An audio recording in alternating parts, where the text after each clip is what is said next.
Bug woke with a start. He let out a yawn, standing to shake out his fur. As he shook, he felt the heavy weight of a sweater wrapped around him. He glanced back at himself, confused. The two legs had put him in a sweater before, but what was this thing on his head? He glanced around the house, only slightly bothered by the strange thing on his head as he hopped down in search of his littermate. Of course, Bones was in his nest, but something was off. He sniffed him, a strange, chalky smell.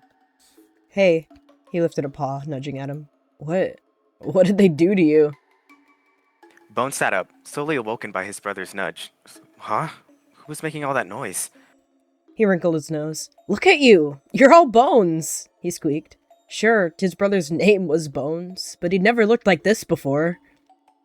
Oh, good morning, Bug, he greeted. What do you mean I'm all bones? He outstretched a paw, but stepped back, hesitating to touch him. He spun around, looking for another cat to make sure they saw the same thing. Blaze yawned, stretched, then pounced down from the tallest platform of the cat tree. He shook his fur, then purred a greeting. You look silly in that, Bug, he smirked. He spun around, looking to his brother. Blaze, you're seeing this, right? He squeaked, taking a second to process the state he'd just seen Blaze in. Wait. Unaware of his own appearance, the red Tom tilted his head at Bones. You're dead! He exclaimed, shocked, staring at the white, chalky markings on the usually solid black Tom. I'm dead? What do you mean? I'm standing right here. He glanced at Blaze. You look a little different yourself. He stared at Bones, horrified at the thought that his now dead brother was standing in front of him. He looked to Blaze, who did in fact look different. How can you speak? He stared fearfully at the smaller Tom. You're just Bones, well, I mean, literally Bones, like, he stammered. The two cats worry got to Bones. Maybe he was dead somehow? He walked over to the water bowl hoping to catch his reflection.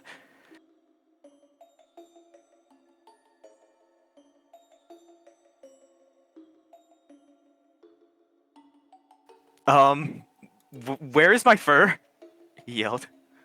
Looking anxiously into the water with Bones, he realized his own fur seemed almost on fire. Big whiskers, tendrils. Soon he realized he was a dragon. Bug looked down at the water, too, trying to see what the others saw. He was caught off guard by his own reflection, two antenna-like things sticking out of his head. Oh, I'm a skeleton! I'm dead!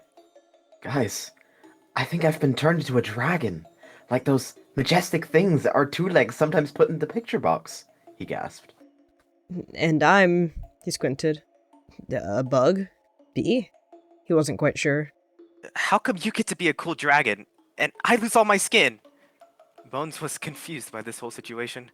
Swallowing hard, Blaze looked down at the small skeleton cat. You know, if we look this scary, maybe we could get back the Wildcats for that one time they called you a bird brain over the fence. Yeah, he squeaked, hopping up onto his toes for a moment. We're bound to scare them off. I'm scary? This isn't something Bones thought he'd ever be described as in his life. Yeah, I almost jumped out of my cool new dragon fur when I saw you. Blaze flicked his tail wildly for a moment. You really think so? A wave of confidence shot up the nervous little Tom. Let's go! Bug pushed, ready to use the group's newfound confidence to harass the Wildcats.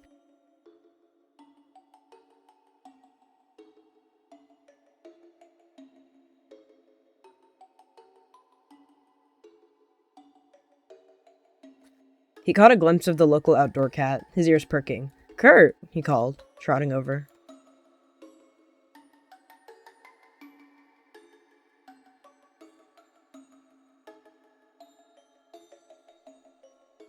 Kurt's head felt heavy as he lifted it up, staring at the cats that wore far too many bright colors. Ugh. Who are you? He grumbled. You've turned into a werewolf! He seemed oddly excited this time. We're bound to scare the Wildcats now. He shifted onto his paws, sitting up. Ah, these were those cats who lived in the big two-leg den. Ouch. I just woke up like this. My owner left me outside last night. Surely I don't look that scary? You totally look different, he perked, stepping forward. Yeah, you're totally a werewolf, Bones exclaimed. Curt yawned, too tired for whatever these three had planned. Although, as always, he knew he wouldn't be able to avoid them either. Best to play along. Right. And y'all got changed too, huh? Yeah, I'm a dragon, he purred loudly. It seemed his appearance change had made him even more insufferable than before. Yeah. He blinked wide eyes at the werecat. We're going out to scare away the wildcats for chasing us away so many times. They call me mean names. The large, scruffy Tom stood up with a groan. Alright then, those wildcats are always giving us trouble, so let's give them some back. Yeah, they called him a bird brain the other day, Blaze unhelpfully chimed in. Let's go. We're gonna run out of daylight.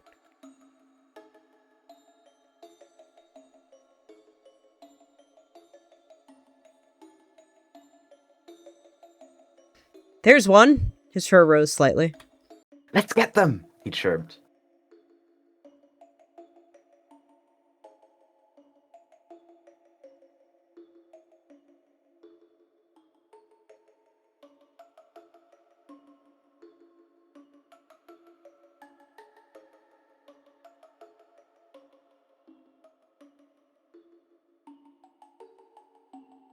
Yeah, he squeaked.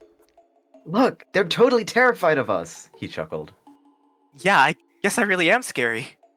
Scaring off a cat that small is quite an achievement, he droned sarcastically. Hey, they were as big as Bones. Yeah, they're never messing with us again. True, and Bones is more scary than a regular old cat. Oh, Hello, that's a whole patrol. his ears perked. More of them. Come on.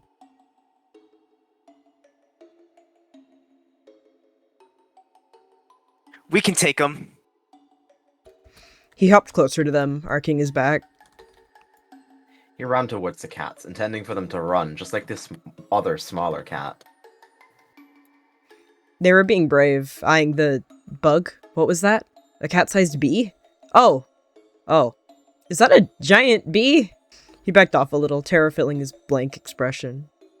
Direthroat, who's there? She couldn't run just because she was blind. Not with the apprentices here.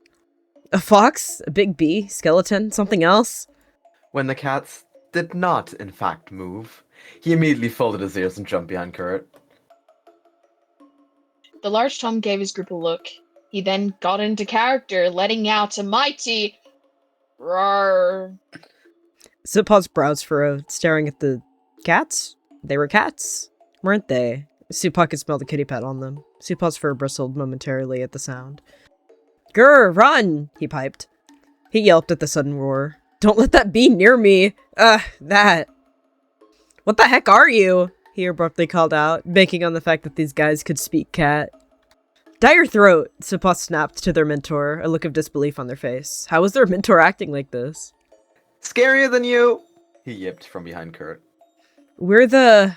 He glanced back at the odd collection of animals. He changed his expression into one out of spite. No, he couldn't act like this now. Get off our territory! He shouted towards the group of cats? Animals? Creatures, yeah.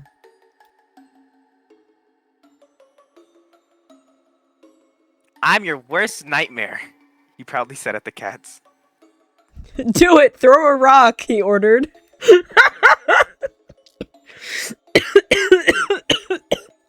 They were morbidly curious than anything. Just how could there be a thing of walking, talking bones?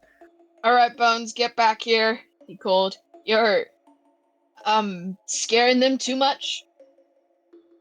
He let out a hiss at the skeleton? Skeleton? What? Heck yes, I am. Back off! And to his pleasure, the thing did follow. They're totally shivering now.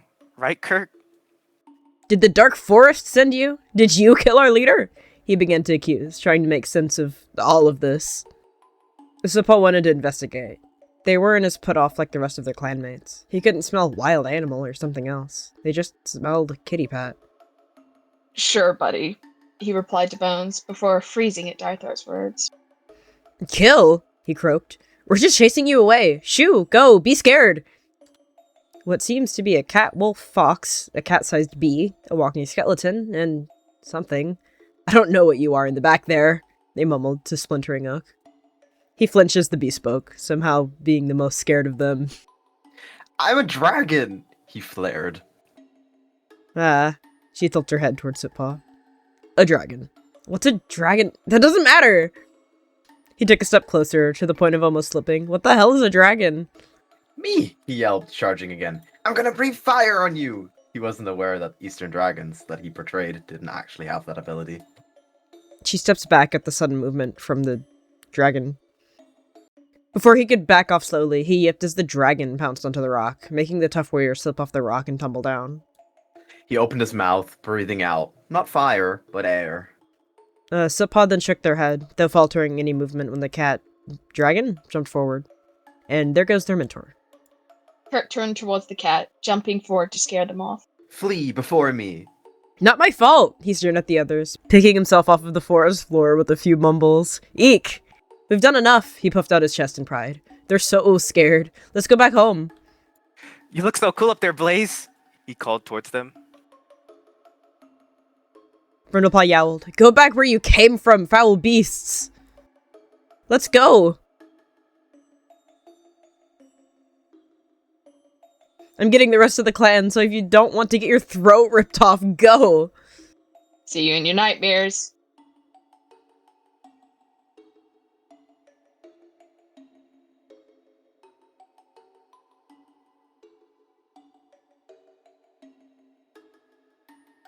He purred to himself. That was awesome! They were so scared. That one even fell off the rock. Curt thumped down, letting out a loud yawn. It certainly was something. We showed them what for. I'd like to see them call me Birdbrain now. They're gonna call you Bone Brain. He purred victoriously. Was that a compliment? It didn't matter. He was gonna take it as one. We should try to scare them away from the other direction, he chuckled. By the stream. Ooh, yeah. They're never gonna see that coming. Curt was sort of excited about this now, with both the adrenaline from their last encounters still lingering around. I'm all for it. Sounds like a good plan, he chuckled. That's that, then, he chirped. Let's go, creepy cats.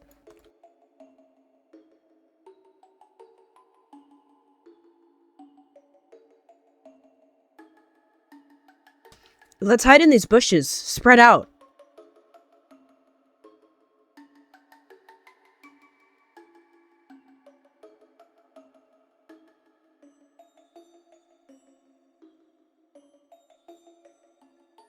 Bug hopped out from the bush, bristling. Rah!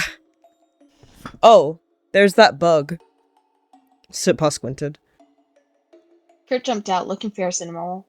Rawr. Blaze immediately joined, running forward with a far from ferocious yowl. Boo! Bones stumbled out of the bush with the others in an attempt to scare away the wildcats. What are y'all doing here? They asked, having already experienced their antics. Oh, StarClan, it is a giant bee. And there's that fox, cat, wolf thing. She looked at the black and white striped cat. Thought that was a badger, she joked. Way too small, though. I'm pretty sure our kits are more fearsome than that. She shakes her pelt. He stared them down, confused on why they weren't running. He tried to make himself look big. Are these the same ones you saw? She muttered to Sitpaw. Sitpaw's ears swiveled, eyes stuck on the skeleton cat. Just how were they living? They blinked, nodding to Daylily. You guys should be running away in fear. Pure nightmare fuel, he drawled. Why aren't they running? He yelled to Curt. She straightened her posture, not worried. Sorry, I can't fear a cheap badger version. You smell like the warmth of a kitty pet place, Sitpaw approached. Bug began to grow frustrated at the lack of fear. Grr, run! She tilts her head. No ThunderClan cats in their right mind would fear you. Well, all except Dire Throat, I suppose. Their brows furrowed. Should they dart off just to make them feel accomplished? She shook her head. Probably just confused kitty pets. Dire Throat was honestly the scariest here. Bones backed up. This wasn't working. She sighed, audible. She had other things to worry about. The grief of Balderstow's loss was still big, but this childish behavior lit a light somewhat. Bones, bees, dragons, and fox-wolf-cat hybrids. Sitpaw was curious what the two legs did to them. She padded forward, trying to force them to walk back. They would get into the pine forest eventually. Bug's fur rose. Hey, you're supposed to be scared. Blaze backed off from the wildcat immediately. Sipop followed suit. Their eyes were locked onto the bundle of bones. Curt backed up, eyeing the cats. He knew when to back down. What goes around comes around, I guess. Her gaze softened. You are aware that we're many, right? She lets out an amused huff, padding forward with her clanmates. He let out a very non-threatening growl before growing scared himself. Let's get out of here!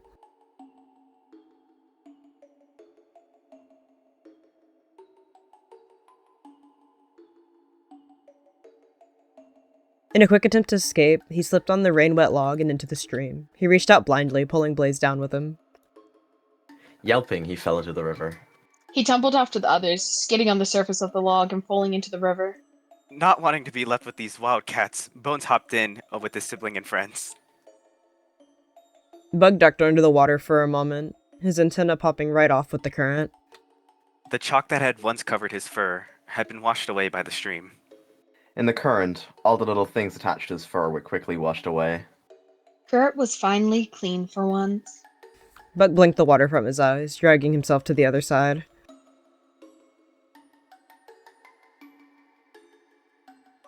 He looked over at the now gray cat. Who are you? Curt frowned, sopping wet. Curt, your neighbor. You're not Curt. He's brown. He squinted. Nuh-uh. Curt is constantly covered in mud that his two-leg doesn't bother to wash off. Whatever. This guy is a house cat like us anyway. He turned to look at the others. Oof. We're normal again. He sniffed. Even despite the wetness and the rain, he realized that this grey cat did, in fact, smell like Curt. The Tom was not happy. I'm Curt! Whatever, he sighed, his bell jingling in the rain. Wait, I'm not a dragon anymore? He sniffed, looking over at Bones. You're alive? I am? He rushed to the river to see his reflection once again.